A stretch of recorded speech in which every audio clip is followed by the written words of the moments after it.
ఇవాళ నేను నాటుకోడి పులుసు చేయబోతున్నా. చూడండి దాన్ని ఎట్లా చేయాలో. కిలో పావు నాటుకోడి కూర, ఒక పెద్ద సైజు ఉల్లిగడ్డ కోసుకున్నా.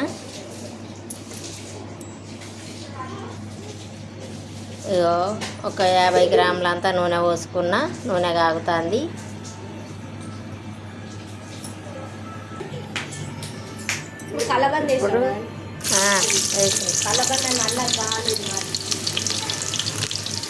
ఇప్పుడు నూనె కాగింది. ఉల్లిగడ్డ వేస్తాను.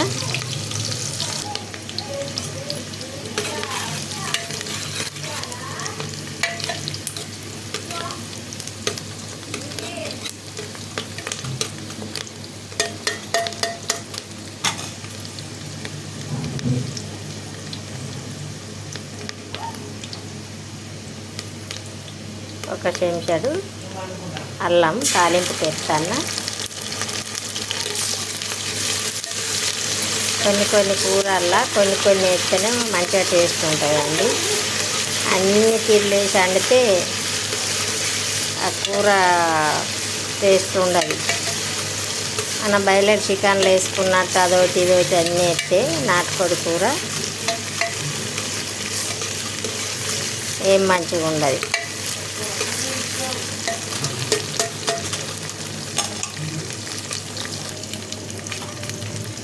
ఇప్పుడు అల్లం బ్రౌన్ కలర్కి వచ్చింది.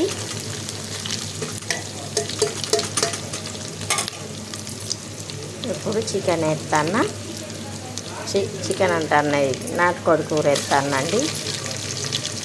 కోసి మంచిగా పసుపు పెట్టి కడిగిండ్రు. నూరు తీసి మాకింట్లోనే ఇట్లా కమిరిచ్చిండ్రు కూడా. ఇట్లా కట్టెల మంట పెట్టి కమిరిచ్చిండ్రు.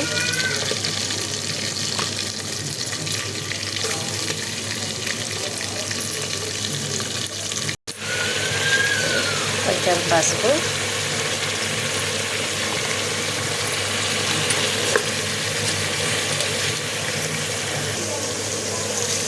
పసుపు అంతా ముక్కకు వచ్చి పచ్చగా అయింది.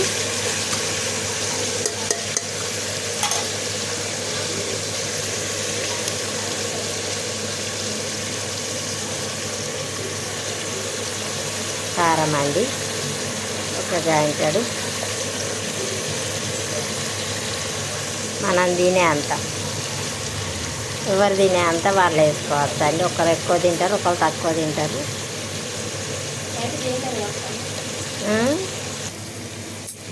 ఇప్పుడు కారం వేసిన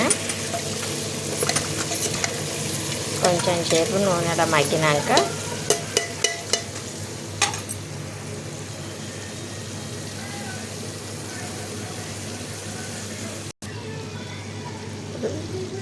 ఉప్పు సరిపడా. ఇప్పుడు వాటర్ వేస్తాను.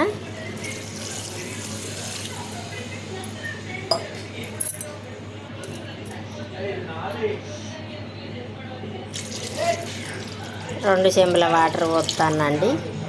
అది ఉడికి మొత్తం కొంచెం మెందినే మందం సూపు ఉంటుంది.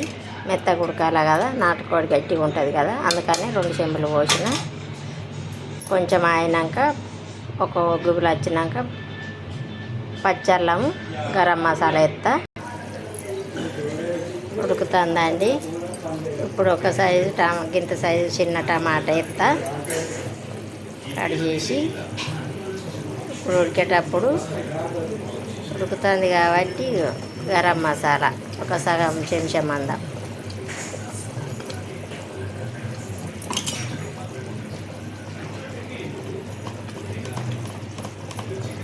ఒక చిన్న చెంచా మందం పచ్చళ్ళం వేస్తానండి.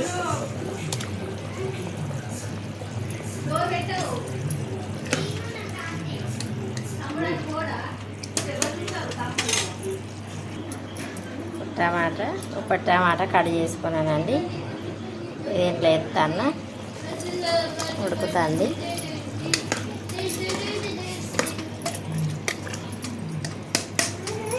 ఇప్పుడు రైస్ కుక్కర్ పప్పు కుక్కర్ మూత ఎక్కిస్తా. ఒక 3 విజిల్లు వచ్చేదాకా ఉంచుతానండి. ఆ తర్వాత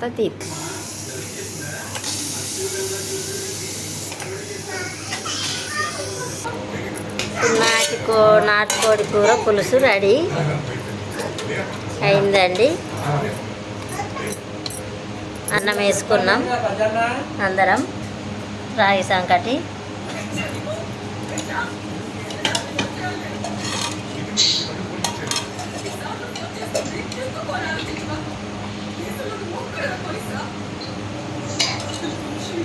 నీకు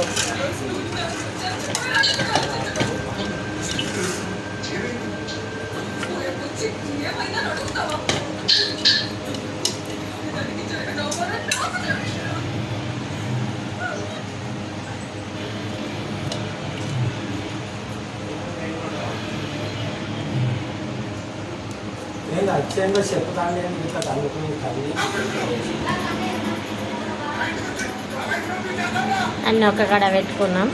అందరం తింటున్నాం. బాయ్ అండి. నా మనవరాలకు రాగి సంకటి నాటుకోడి పులుసు కావాలట. ఇవాళ ఆమె కోసమే చేసినాం. బాయ్.